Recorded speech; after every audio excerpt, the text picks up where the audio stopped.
teu acana abdi rereungan sareng rerencangan bade nepakeun diri wasta abdi Muhammad Adrian.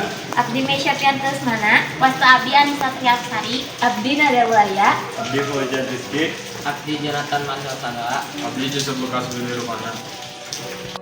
Di dieu abdi sareng rerencangan abdi bade nerangkan upacara akad nikah. Wilujeng menyaksikan. atau siap. Mohon. Bismillahirrahmanirrahim. Kaulah nikahkeun jeung kawinkeun Anissa Trihapsari, anak kandung Bapak, ku mas kawin perhiasan emas 100 gram dibayar kontan.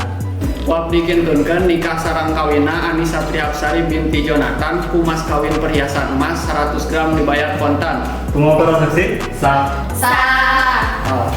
Alhamdulillahirabbil alamin. Qabiltu nikaha wa tajwijaha al mahrid mazkur wa raditu bihi wallahu wasiyyu taufiq.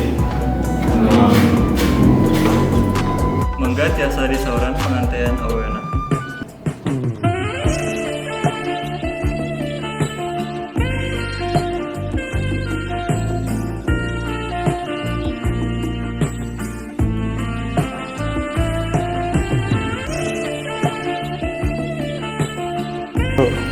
Mangga para pengantin tiasa patukar cincin kumargi tos sah jantan suami istri.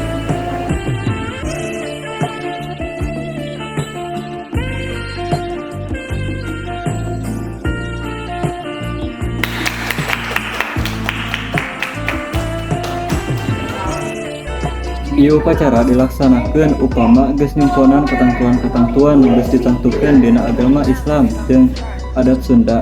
Eta katangtuan ngawengku ayana kahayang ti kadua calon pipanganteneun.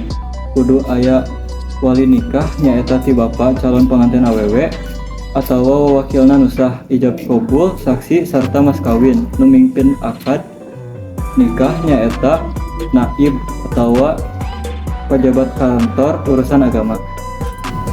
Upacara adat nikah biasana dilaksanakeun di masjid atawa imah calon pipangantenan awewe. Anapun prak-prakana nyaeta kadua pipangantenan diuk ngarendeng bareng jeung kolotna sewang-sewangan. Diuk pahareup-hareup jeung naib nu dikenca jeung dikatuhuna dibarengan ku dua urang saksi jeung tatamu nu diulem. Nu ngawinkeun kudu wali ti pihak awewe atawa ngawakilkeun kalebe. Kalimah ngawinkeun ti lebe disebut ijab sedengkeun jawaban ti pihak lalaki disebut kabul. Sanggeus ijab kabul dituluykeun ku nanda surat nikah.